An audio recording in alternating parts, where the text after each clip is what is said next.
Good afternoon, everyone. I'm Dan Kelly. I'm director and one of the 4 founders of Pacific Neuroscience Institute. Thanks for everyone joining us this afternoon to discuss psychedelic-assisted therapies with Dr. Keith Heinzerling, who's an addiction medicine specialist and is the director of our Treatment and Research in Psychedelics program, as well as Francois Bourzat, who is a somatic psychologist and a very experienced psychedelic guide. As many of you know, probably all of you know, there's a psychedelic renaissance going on that's been going on for more than 20 years now and been led by some amazing institutions, including Johns Hopkins, NYU, and the Imperial College of London. And this was after psychedelic research, which had been really in the mainstream of psychiatry in the 50s and 60s, really went into the deep freeze, so to speak, with the Controlled Substances Act in 1970 and the Vietnam War. But slowly, beginning in the 90s again, there's been a slow thawing, and really now things are heating up, really essentially global warming in psychedelic-assisted research. And Pacific Neuroscience Institute, which is made up of 9 centers of excellence, created a brain health center 2.5 years ago. And as part of that, we've been very interested in pursuing psychedelic-assisted therapies. And we thought that this was a really important area to get into, given the potential benefit for things such as depression, anxiety, PTSD, and addiction. We're very lucky to recruit Dr. Keith Heinzerling, who leads the program, and we've made a lot of progress. And today we're going to give you an update on our progress and where we're at, and our collaboration with Francois Bourzat. Before we go any further, though, I want to thank our supporters. This program would not have been possible without the support of the St. John's Health Center Foundation, as well as the Pacific Neuroscience Institute Foundation and our board, as well as the Annenberg Foundation, who gave us critical seed funding to allow the program to really launch, as well as some individual donors. And so we really thank everyone for that support. So in this program, which we call TRIP, Treatment and Research in Psychedelics, we're really aiming to be part of this process of bringing psychedelic-assisted therapy back into the mainstream of medicine. As most of you know, psilocybin, which we're going to talk about a lot today, LSD, MDMA, all of these drugs are currently Schedule I, meaning they are illegal, and they can only be dispensed in a clinical trial setting. And so we are trying to be part of that effort and joining some of these other institutions around the globe that are doing this. We've worked very hard over the last couple years, and closely I've been working with Keith on bringing our group together. We have a group of TRIP advisors, and I want to just acknowledge those people. That includes Charlie Grob, who is a physician at Harbor UCLA and published one of the first articles using psilocybin for anxiety in patients with terminal cancer, and that was in 2011. We've also collaborated with Matthew Johnson at Johns Hopkins, Charles Rayson at the USONA Institute, Ira Byock, who is part of our Providence team here and runs the Institute for Human Caring, Louis Schwartzberg, who we're working with closely on one of our first clinical trials using visual healing, and you'll hear more about that from Keith. Louis is an award-winning cinematographer, and we're using the nature-themed cinematography as part of an initial journey for psilocybin-based therapy in patients with alcoholism. Chris Adrian, a palliative care physician at Children's Hospital. And finally, Francois Bourzat, who is sitting here next to us. And we thought that it was very important to bring someone like Francois in with a wealth of experience in these, in the more traditional shamanistic methods of using psychedelic-assisted therapies. As many of you know, these treatments have been around literally for thousands of years.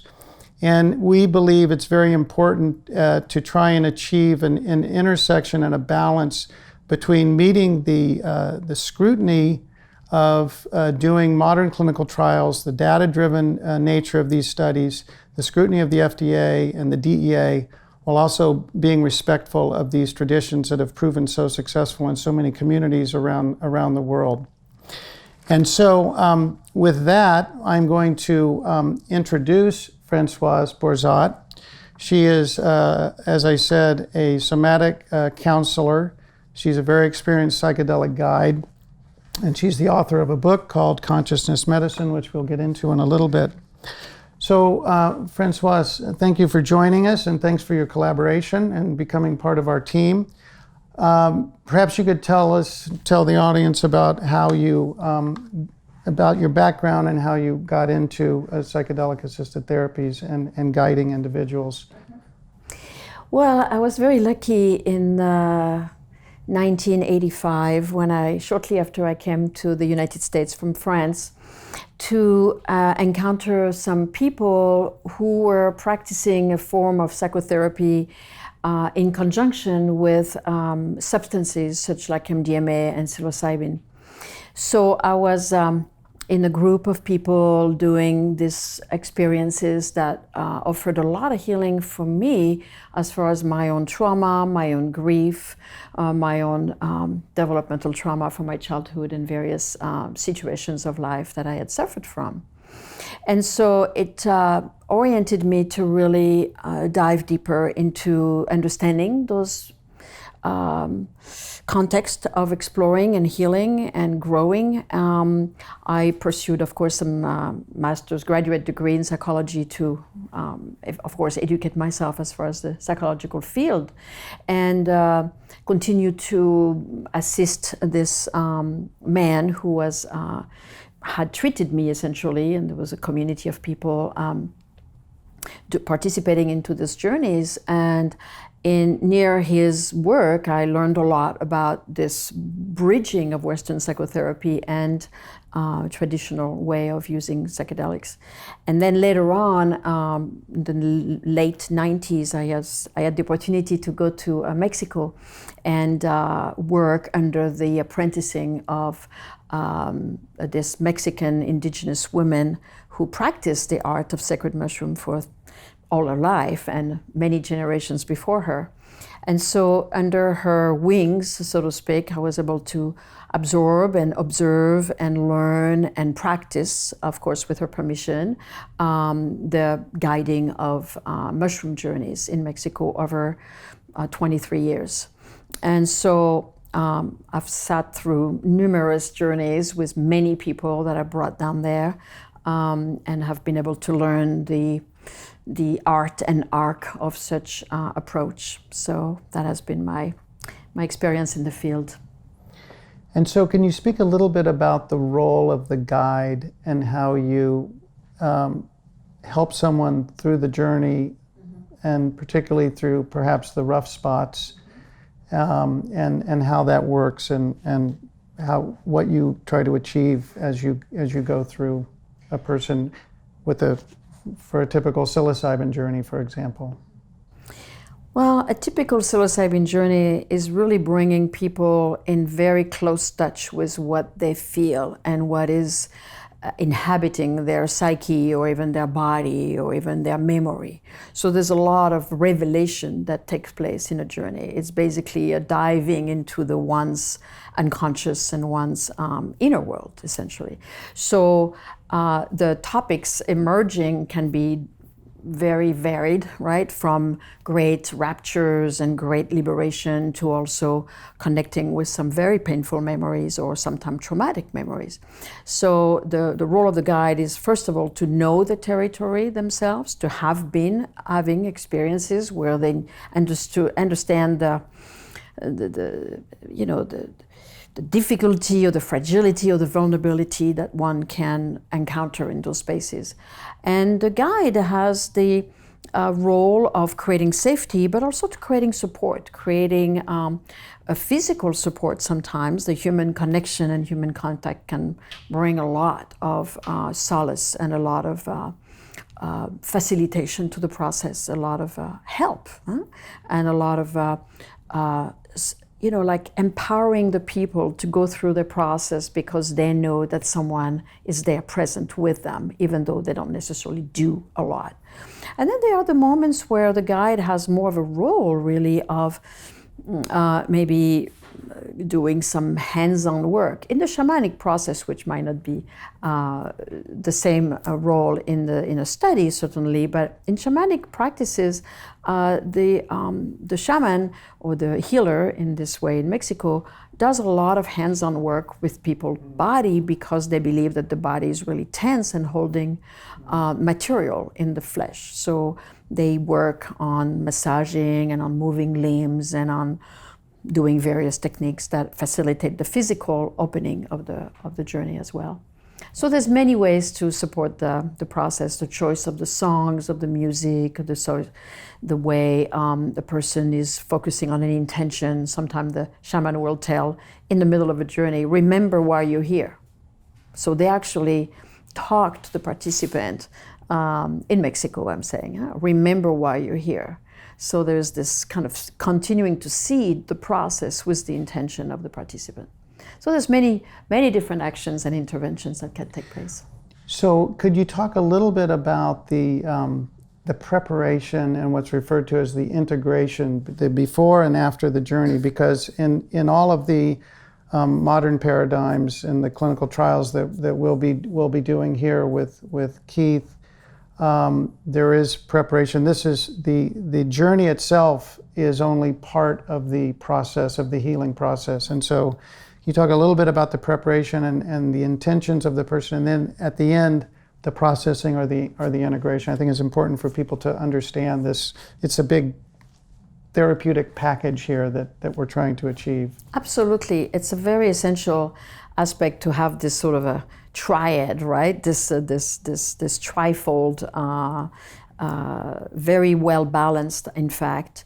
There's a saying from my teacher, Ralph Metzner, who said that there should be the same amount of hours for the preparation for the trip itself and for the integration. So that would be a balanced offering, right? A balanced experience. So the preparation consists a lot of explaining the set and setting, of course, why the person is coming, what is the intention to enter such experience, what do they want, what do they wish for, where do they come to heal or to explore. So that's a big, of course, the main subtopic is why they are there.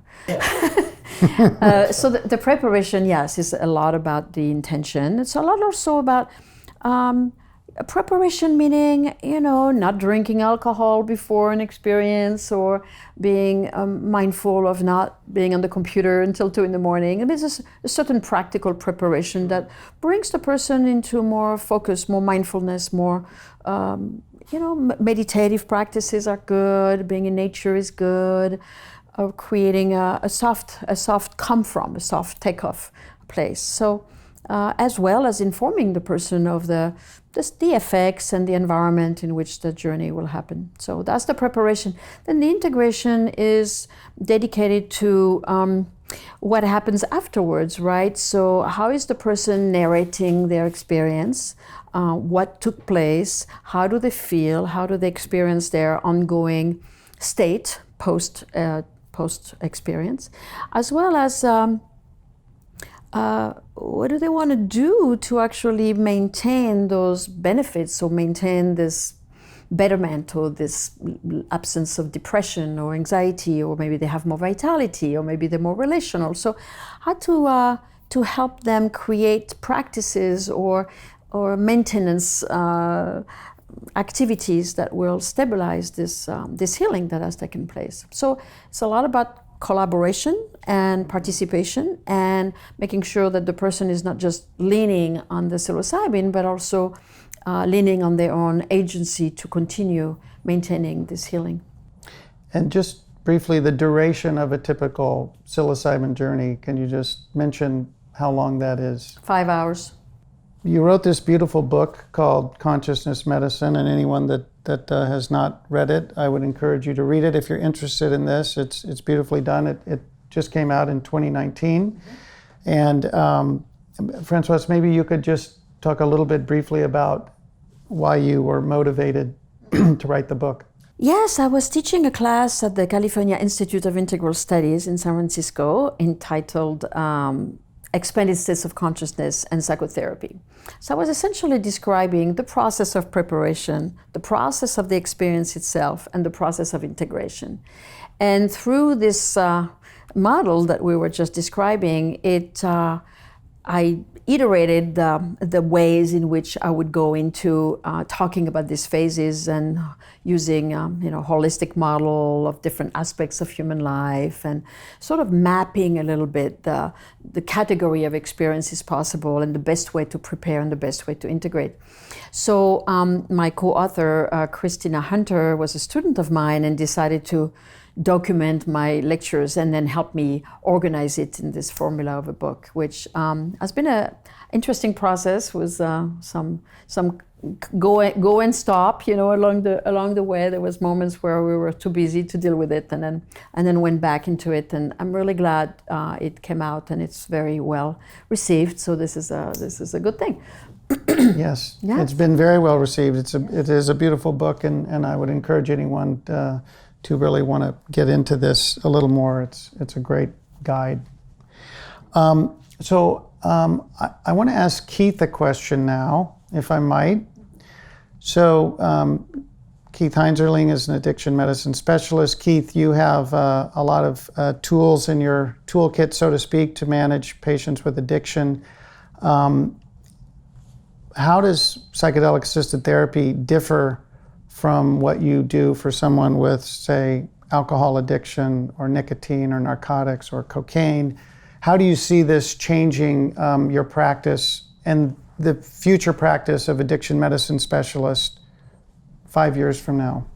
I think it has a potential to change things radically, and what attracted me to psychedelic-assisted therapies in part, other than that it's fascinating and the medications and the drugs are fascinating in and of themselves, is that when you try to help people with drug or alcohol problems, we prescribe people medications, and patients want medications sometimes, but the medications, anxiety, depression, craving, they treat the symptoms at best, and then occasionally you'll end up with patients that rely too much on the medicines or perhaps even become dependent or addicted to the medicines. So we were always preaching to the patients that we can give you medicines to take care of the symptoms initially, but to really make progress and have success, you need to change, go through a process of really changing your life to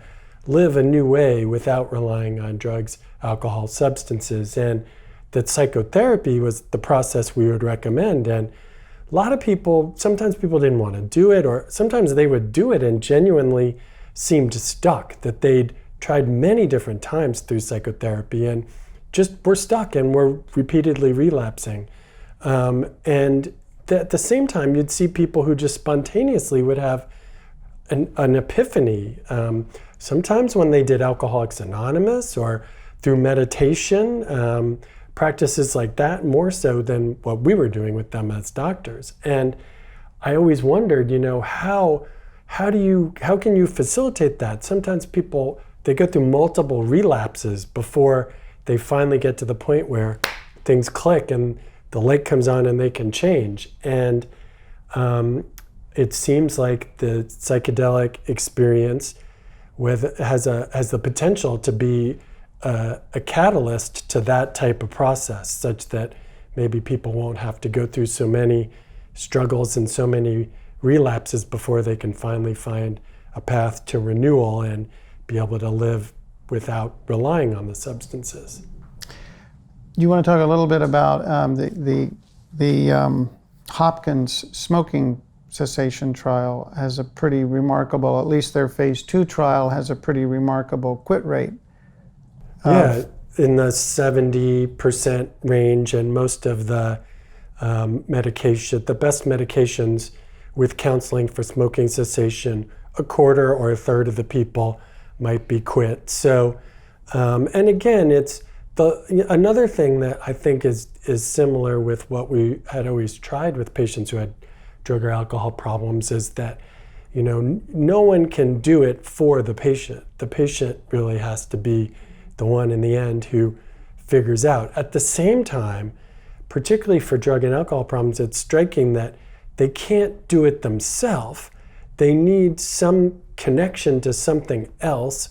And again, that's why a lot of people seek self-help groups or, the fellowship, or AA classically says you need a higher power. And many people, Alcoholics Anonymous has helped many people, but it doesn't always fit for some people either. They just don't have it. They have a different take on the world, that the 12-step approach doesn't fit with their take. And so this is another avenue where people, I think, can have a path to, being activated, that we're facilitators or guides to help them through the process. But in the end, the emphasis is on their experience and their process and us assisting in that.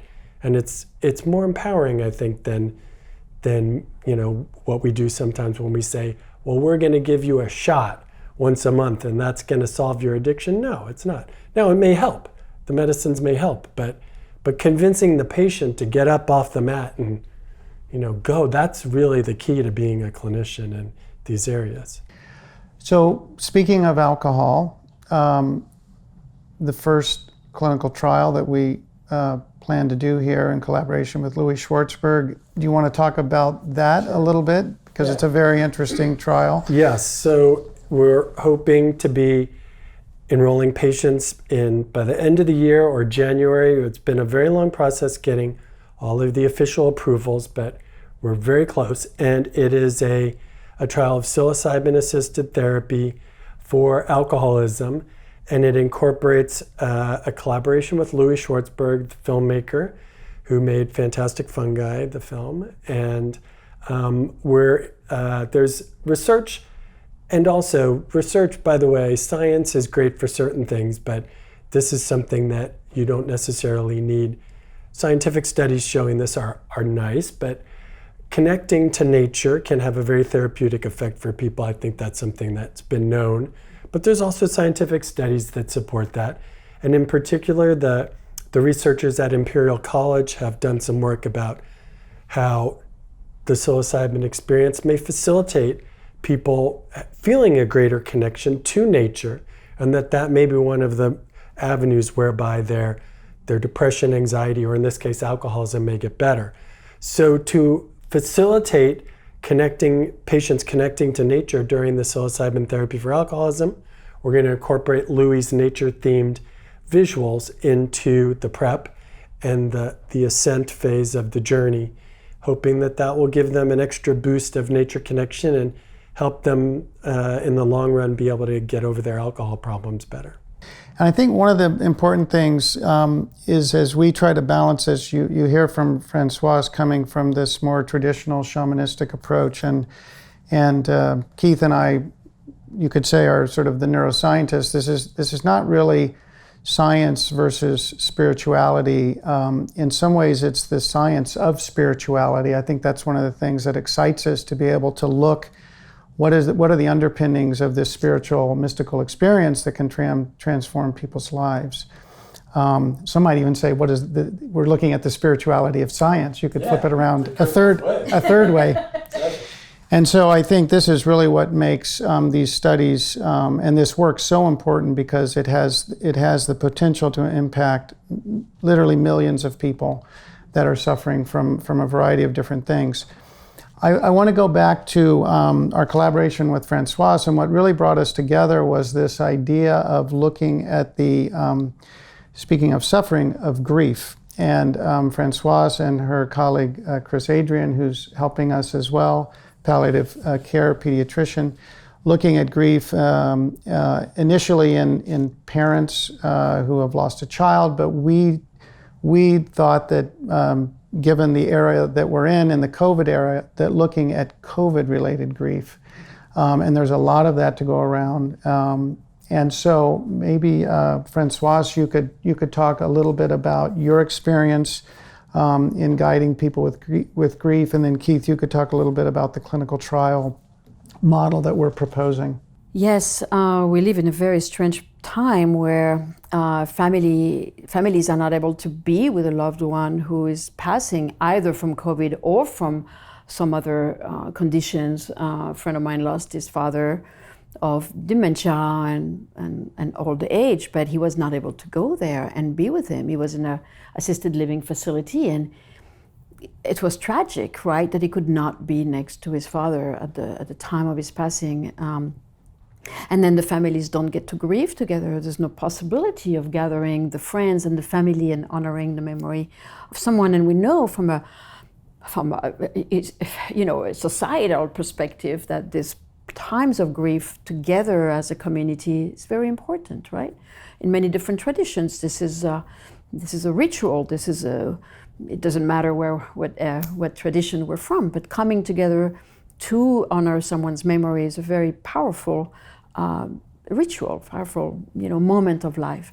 So in my interest in collaborating here with you is because I feel like in my work with patients and people who have done these experiences with me, I have seen amazing alleviation of the burden of someone's grief or someone's feeling guilty for not having been there on time, right? Which is a typical burden that cripples people, to not have been able to get there on time to see their loved ones.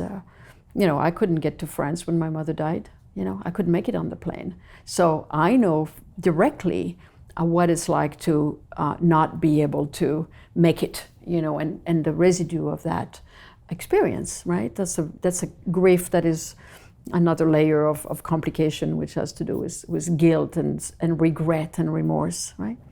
So in my witnessing and supporting people through this process of grieving, I've seen how psilocybin was so useful in transforming the experience of death into an experience of moving on to another dimension, to understanding the arc of the spectrum of life and death as a continuum spectrum where people go from being embodied to being a spirit person, and that the person still is present and still continues to be in someone's life. I've seen also how people really reconnect with their own vitality and do not sustain a sense of loyalty almost in being sort of depressed or not so alive, to be more attuned with the death of the person, like they lost their life with the person who lost their life. There's a certain loyalty and alliance that is somewhat natural for some people who have been very close to the person who they lost.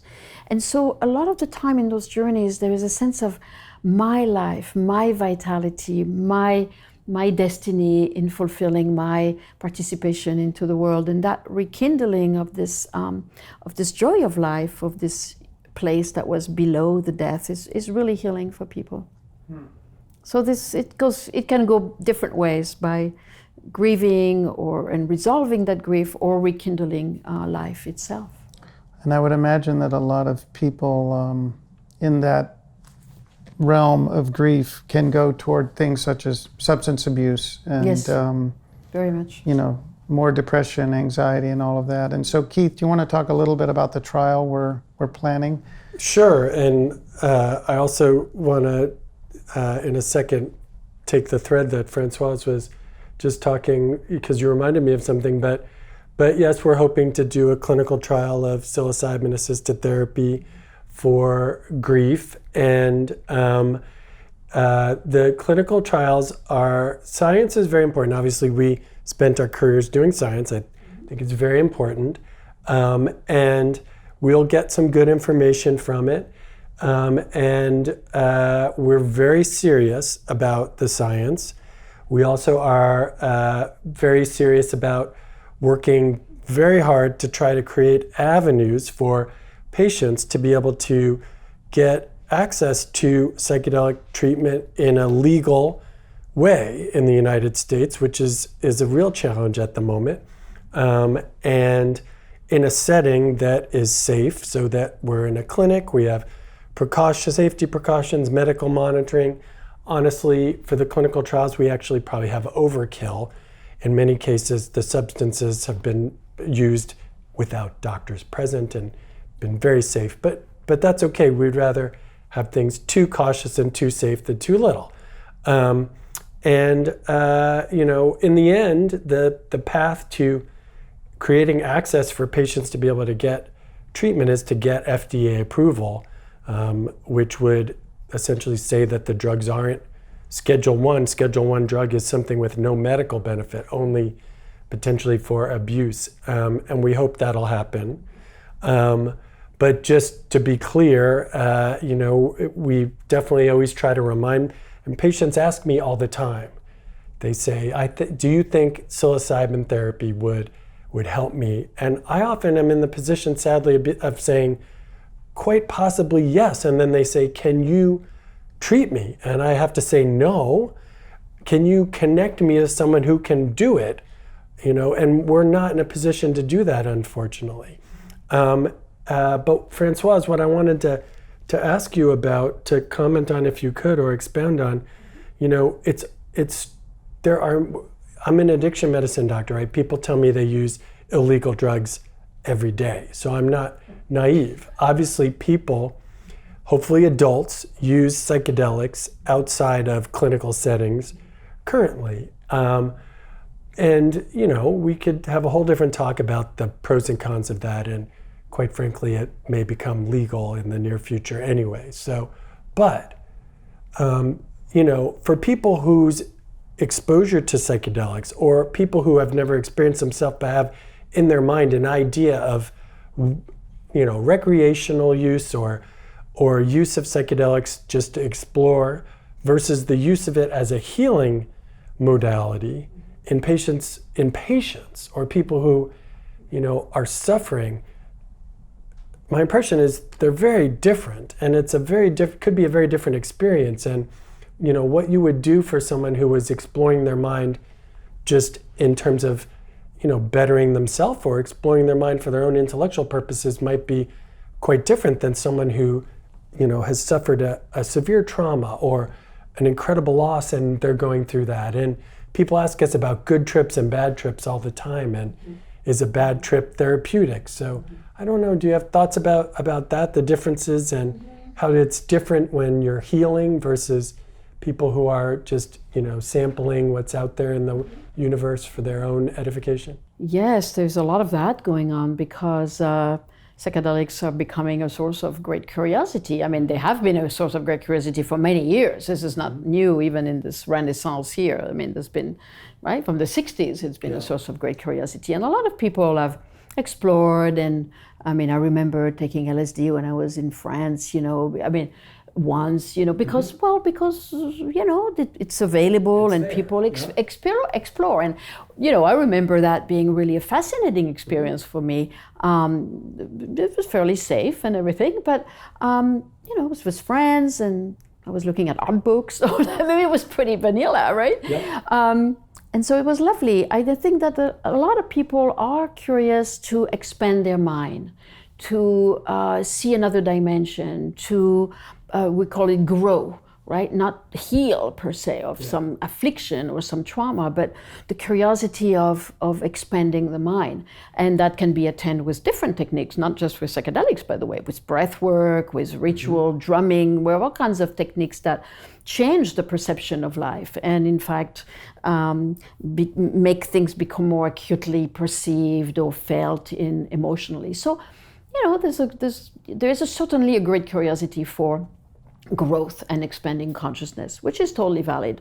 Enhanced spiritual dimension, like that. Mm-hmm. And then there are the people, like you say, who come for healing, right? They have suffering. They are stuck. They're suffering. They are addicted. They are burdened by grief. They're burdened with depression. They are tight with anxiety. And those people really deserve a different environment because what's being latently or underlying of their condition is really complex and can be very problematic, right? If someone is addicted because they have a trauma, like Dr. Maté says, right, that can be a big source of unearthing memories that can be very dramatic within a psychedelic experience, which of course necessitates a totally different environment with great psychological care and skilled care.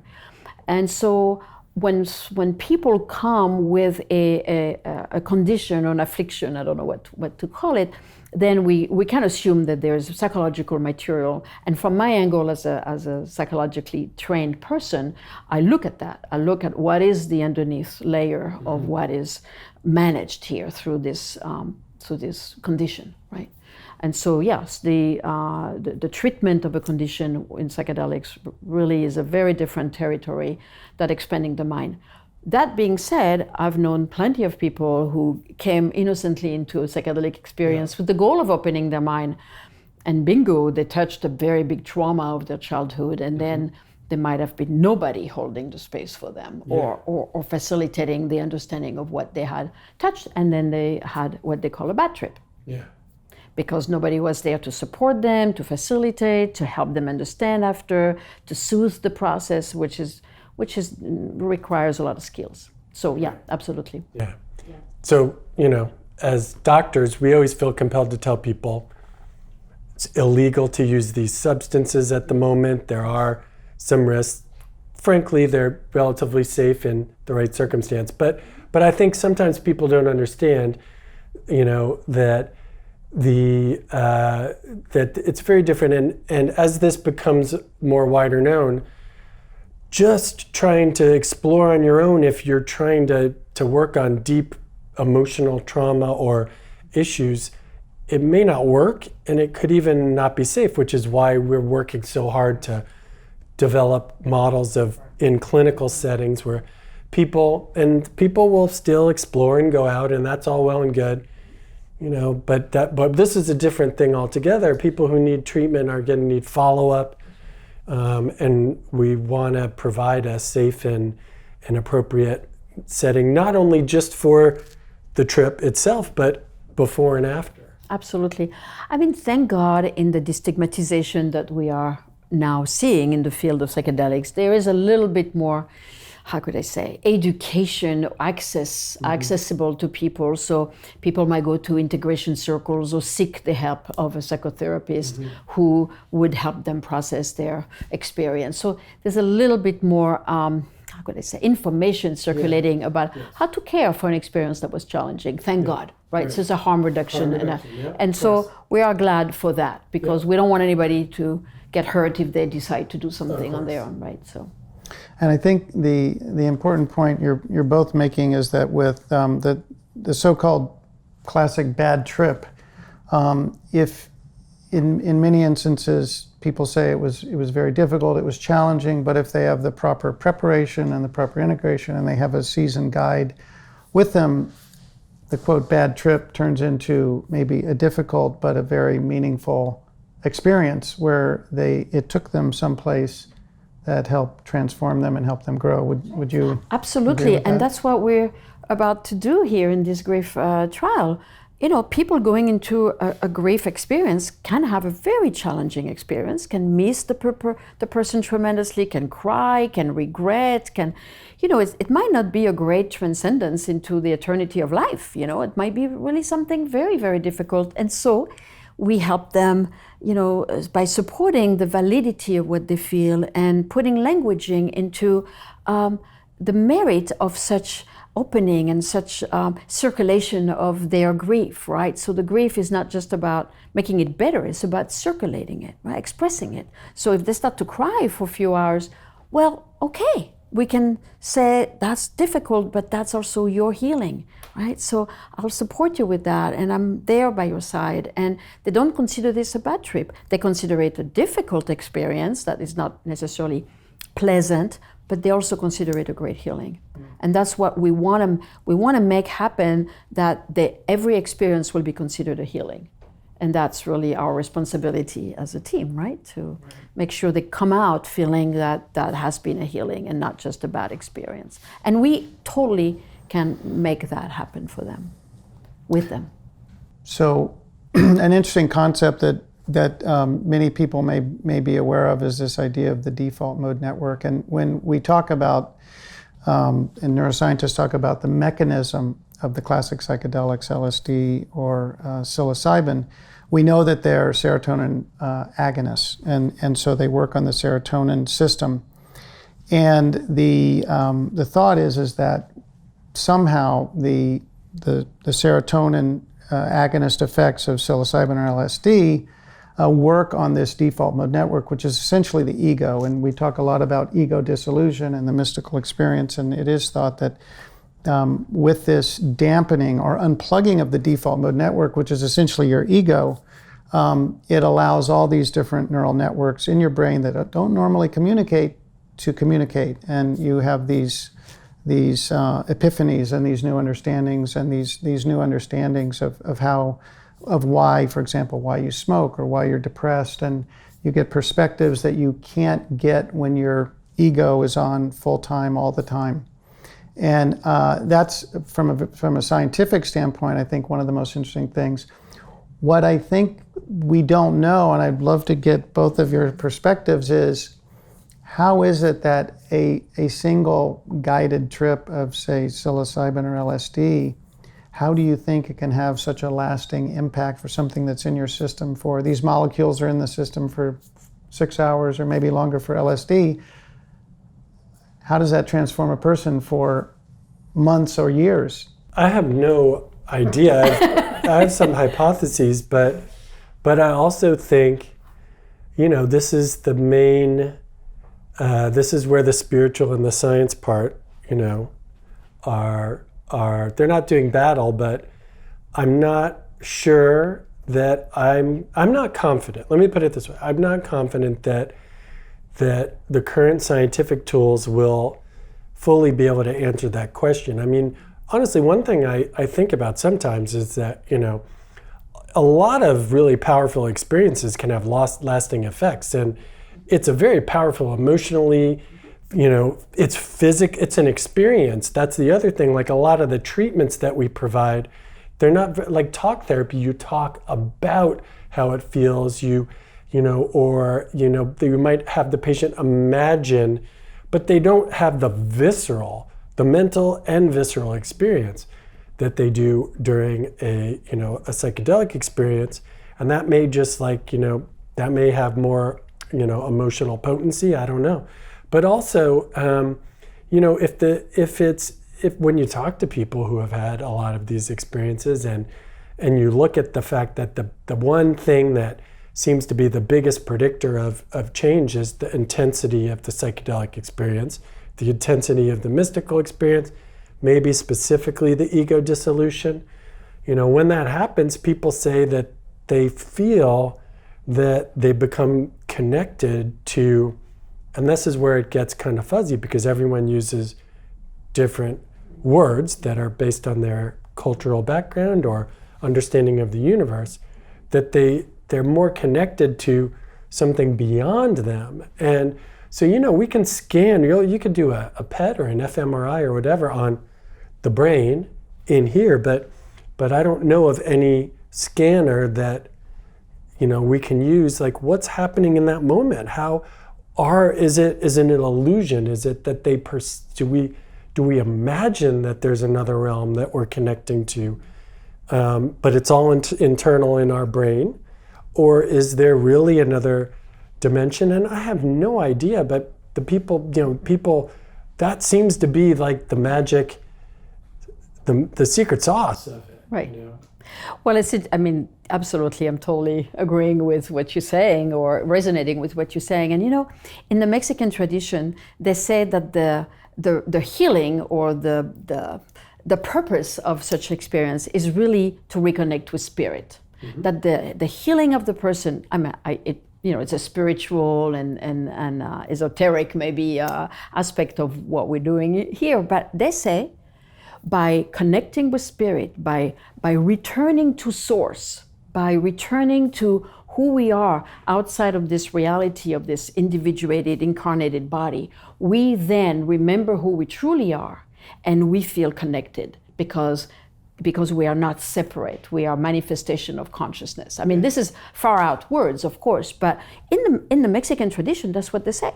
The moment you are connected with the divine outside and inside you, you are not separated, and that's the ego. The ego separates us, individuates us, which is good for things in life. But in this experience, you actually your individuality disappears. So then you are one with everything else. And I think that that's the healing that the Mexicans are talking about. This is a spiritual dimension that is very hard to measure in our scientific model. Yet, year after year, centuries after centuries, and me watching 30 years of that, that's what I've watched. Yeah, and also scientifically, like the most reliable scientific data about this is exactly what you said, that it's reproducible. And reproducibility is huge in science. So every time, and we're limited to interviewing someone and them describing with the limitations of their language, of language in general, not theirs, the experience. But again and again, you take people from different parts of the world, different cultures, different eras, and they all essentially describe that same thing. So that's consistent, but there's not a scanner that I know of, and like the physicists are the ones working on this stuff of what, I mean, how do they what's measure consciousness? quantum healing, people imagine, this is all, we don't know how to measure a lot of things in science. And this is where, hopefully we can bring all this together here, where there's science and then there is what I say in my book, in the West it's called scientific data, and in indigenous culture it's called wisdom. Right. When you start to see things for 300, 500, thousands of years, you start to feel like, well, there's something to it, Otherwise, that wouldn't sustain all these centuries, right? So. Well, I think Aldous Huxley described it very well as the cerebral reducing valve. It was describing the ego as that, and that the psychedelics open the valve and let you take in all this stuff you wouldn't normally take in, and it gets you to a new place.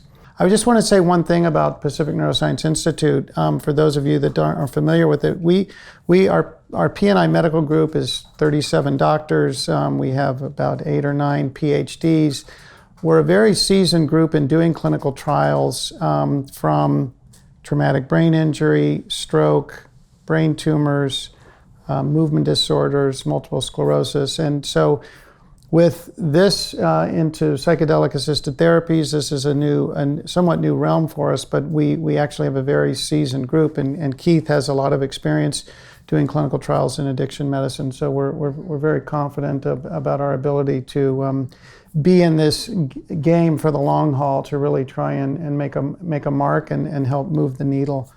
Can you just talk a little bit about the role of music in a journey, and how it can help you, guide you, or help the individual? Well, there's different modalities around music. In the traditional Mexican ceremony, the leader actually sings herself or himself. The Mexican tradition is a lot about matriarchal lineage, so there's a lot more women doing this. So they sing, and then they talk to the mushroom, and then they pray to the divine and God, and they lined up all the saints. And this is kind of a very ritualistic moment where the guide is actually activating the space, and with music sung, songs and prayers. And then in a more doable environment like what we're going to do here, and what I used to do very much with my first teacher, was the use of recorded music, of course, which is very interesting because musics are prompts. They are probes. They open up different spaces in someone's psyche. So, and the arc of a journey can be really interestingly supported by different style of music.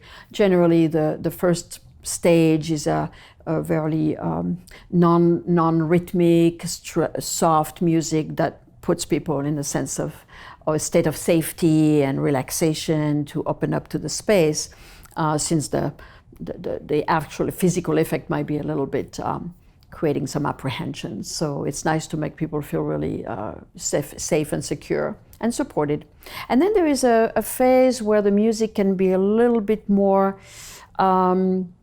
inviting to places that are a little bit more difficult in the psyche. So it's not about glossing over, it's not about creating a nice pink, soft environment. It's about really facilitating the process of circulation, right? If we take that from a shamanic perspective, the circulation of the material that is being held within the psyche and the body.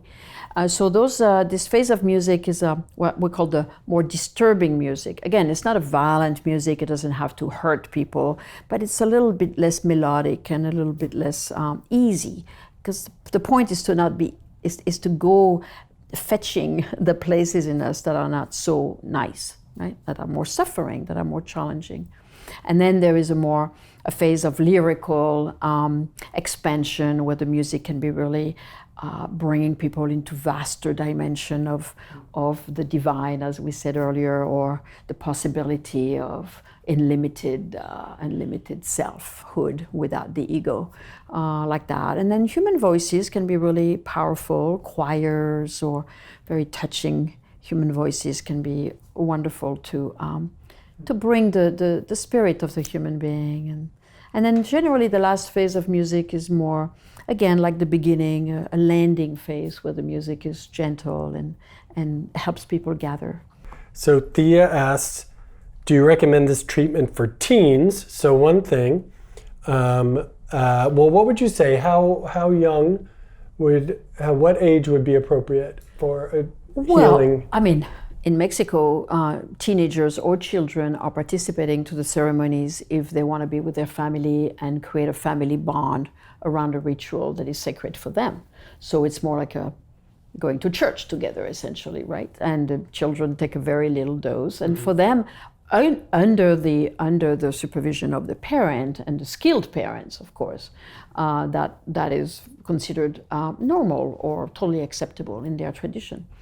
I feel like in this society here, where young teenagers, right? We know that young people, 16, 17, even before they're 18, do experience and experiment, right? So again, it's a matter of safety. It's a matter of education. Of course, when people turn 18, there's a validity in, as they are adults and making their own decision. There's possibility of creating, in fact, very in an ideal world, right? If things were legal, that would be great to create rites of passages and really create a transition between being a minor and being an adult, and creating a rite of passage with elders who would, move these young people into adulthood in a way of using psychedelic in a responsible and intentional way. It could be very beautiful if it was possible. And we heard that the FDA, when they were approving the psilocybin depression studies, actually asked about, well, would you guys think about working on adolescents, because they see it's a major problem in young people, and antidepressants have unique risks in adolescents, and so we don't, we're not, our alcohol study, you have to be 18 and older. I don't anticipate there being a teen study happening at P&I in the immediate, but I would love to do it as soon as possible. And then the second question was, Hopkins is working on a study with psychedelics for anorexia. Will we be looking to pursue that? Well, I want to do as many studies as possible. The limitation, one thing we didn't talk about, is that the federal government is not funding this research. So, I think the limiting factor for us is that this is based on philanthropy. Just realistically, alcoholism, grief are our studies we're working on at the moment.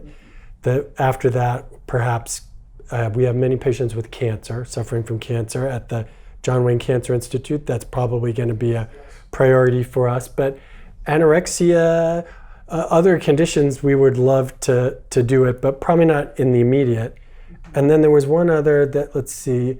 So same question about, will there be any follow-up on the smoking cessation trials using psilocybin that was done at Hopkins? And, yes, I think so. Again, in Los Angeles, I've actually done smoking. Not as many people smoke cigarettes in Los Angeles as in other parts of the country. So it might be easier to do the study in Baltimore, but it's a long process. We don't have something going for smoking cessation now, but I know that the people at Hopkins are interested in following up on that.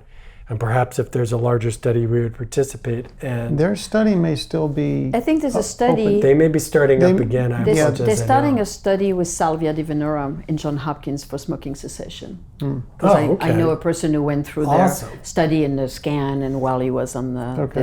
this And I guess I just wanted to say briefly, if people are looking, clinicaltrials.gov is the website that all clinical trials register in, and you can just type in keywords and find studies throughout the US. That might be a way to find out. Someone asked, Stephanie asked, Françoise, what inspired you to be part of this clinical trial? because they invited me. I mean, I was very fortunate to be invited, and I just want to say, it's not about me, but that it's the first time in the world of clinical trials that someone of my background or of my interest in the field of shamanic dimension, or rooted in decades of work with the native people in Mexico, it's the first time someone like me is part of a trial and is invited in cross-pollinate and facilitate and support and weave in my knowledge with the scientific team. So I consider it a huge breakthrough, really, to have for the first time someone like me in a study like this. And I hope it will continue in other studies, that some people anchored into another aspect of the psilocybin approach can be bringing their skill into the studies. Well, and we are honored to have you join us, and we are benefiting from all your experience and your input. And I think just given the complexity of the topic and what we're treating, having someone with your skill set and experience and bringing this traditional background to the hardcore science that we're trying to conduct, I think is critical, and it's going to make the studies better and better. So I think so. I think so, because it's really adding a dimension of quality of care, that I know intrinsically for all my years. Whereas for you bring the other aspect of science and the environment and your drive to move these medicines forward for your patients. So it's a very fruitful collaboration. I'm really excited about it. Our connection with nature is fundamental to who we are, I believe, and the source of our incarnation. We are grown from the earth, so when we take mushrooms, we are connecting with how earth is growing us, essentially, very in the flesh, right? And so there is often a great rekindling of the sense of belonging with the earth, not just having a relationship with the earth, but actually being earth, being an animal or a plant, or that can translate in shape-shifting, or just simply a great sense of belonging. And that's a beautiful experience. And it is an internal experience that sometimes can translate in going outside, certainly.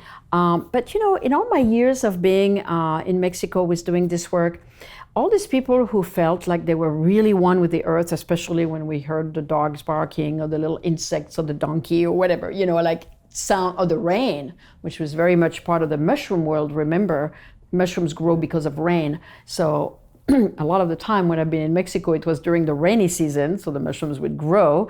And so the rain is very much part of the mushroom landscape. And so people would feel that, and then we would go to nature the day after.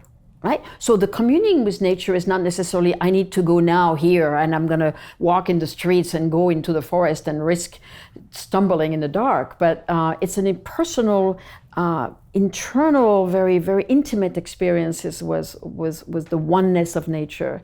And that can be applied in the integration phase by going to nature and really then communing in a safe moment with the land and with the plants and with the water or whatever is appearing to people. So I I think that a lot of this work, with psychedelic, especially a compound like psilocybin mushrooms, is very much essential to climate change and what we're going to do as a society. So the byproduct of treating people with grief is the fact that people will also rekindle their belonging to society, and they're wanting to create a better world, a more loving place, and also their impact on the environment and how they want to be more responsible or more involved in that. So there's it's a multifaceted project to take psilocybin. It's not, we can be insisting on or focusing on a topic of course of grief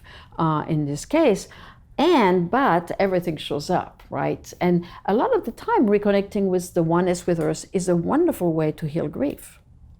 It's a wonderful way to heal grief. Or reconnecting with the love we feel for loved ones is a wonderful way to heal grief. So these experiences do show up also.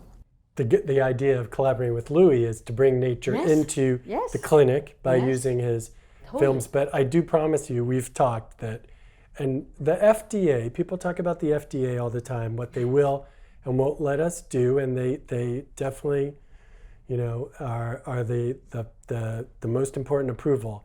But they are scientists, and I've never felt like if you go to them with a good scientific idea and safety precautions that they don't take you seriously.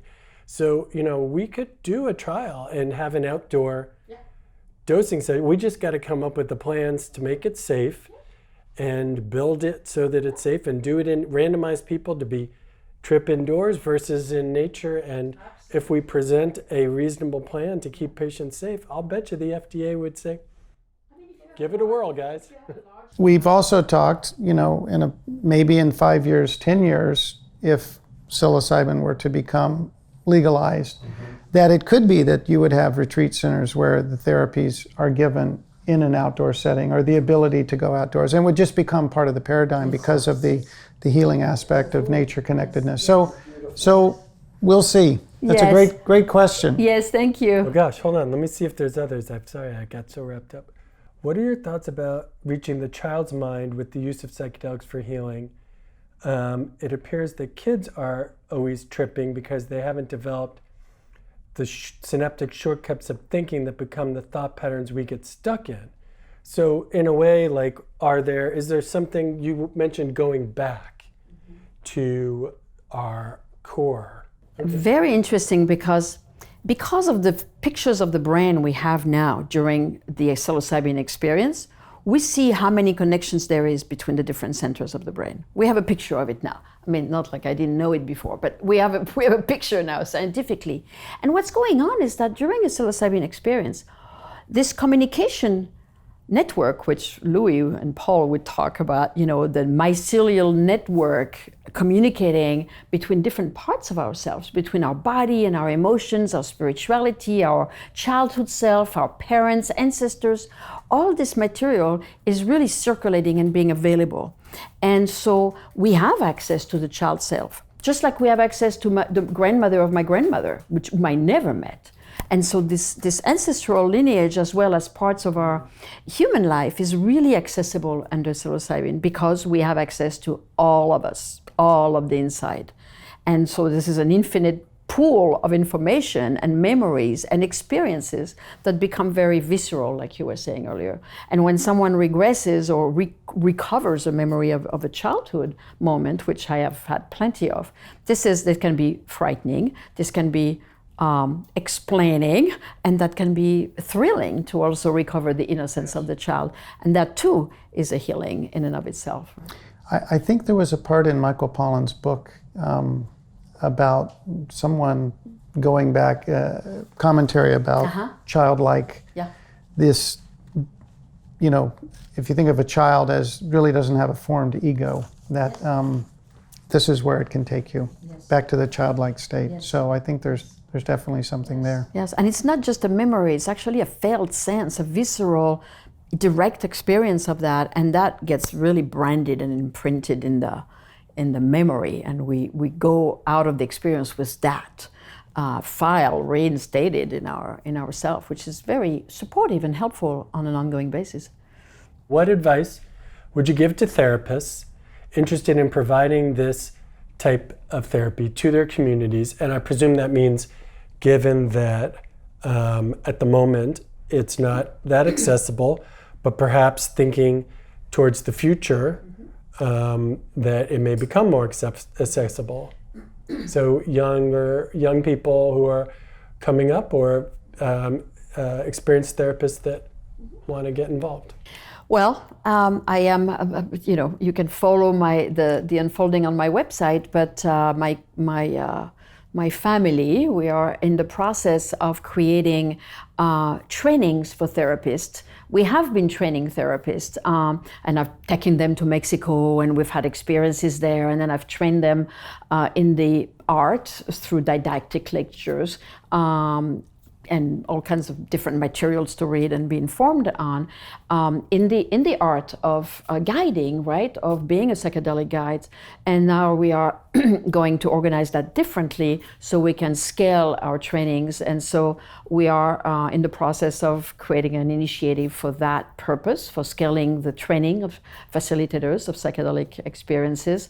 And the people we train are all trained psychologically or therapists. So we want to make sure that the foundation of all the guides are rooted into a psychological understanding of what takes place during those experiences. That's good. Keith, do you want to talk briefly about ketamine? So we've been treating patients using the same psychedelic-assisted model: preparation, post-drug session, integration. But instead of using psilocybin, we're using an intramuscular injection of ketamine. For those, if you want the technical aspects, starting at the 0.5 milligram per kilogram antidepressant dose, and then going up from there in subsequent sessions. We do it in the trip room, so-called trip room, with music and eye shades, if you like, and it is a different experience than psilocybin, as we've discussed, but a way to kind of, and work with people ahead of time, try to get them to meditate.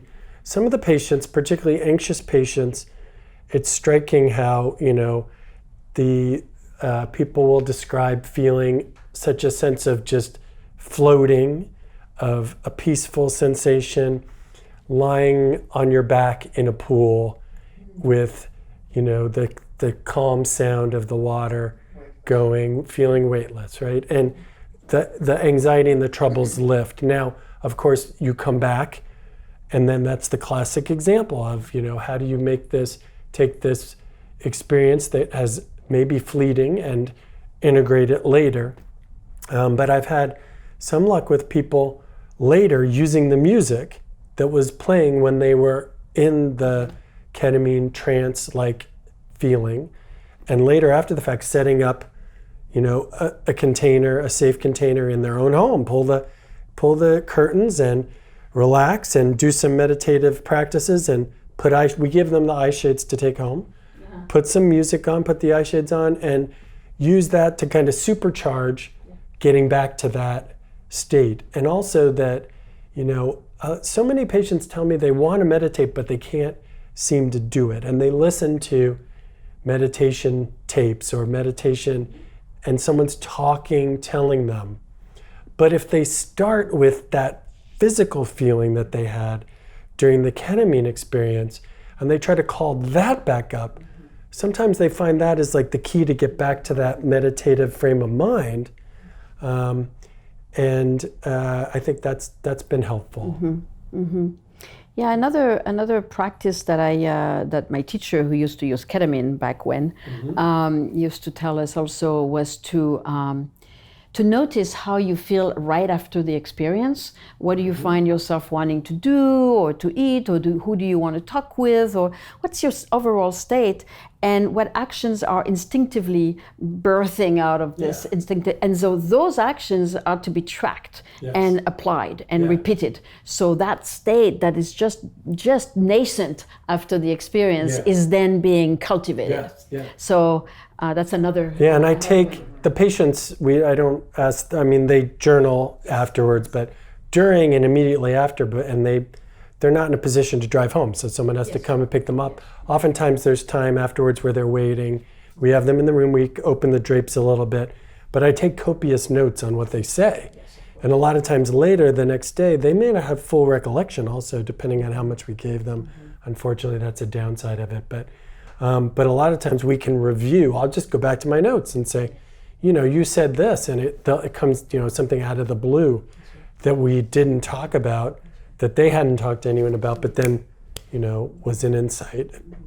So it's a different animal than psilocybin or LSD or But the process MDMA, is the same. But the process is exactly. very similar. The arc Yeah. and the support system around the experience is Yeah. very similar. And people who, people are getting medical treatment for depression or pain, getting ketamine, just the medicine, that is, that has some value for patients, but that's a different, here we're not emphasizing the medicine, we're emphasizing that process.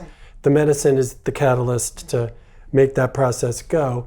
Very different than ketamine medical treatment, which is not to say that that can't be a benefit for folks in, different setting as well. Yeah, absolutely, absolutely. I think we should wrap it up here. We're over time. We hope everyone has a good evening. Yeah, thank you for Thank you for listening. joining us. Thank you.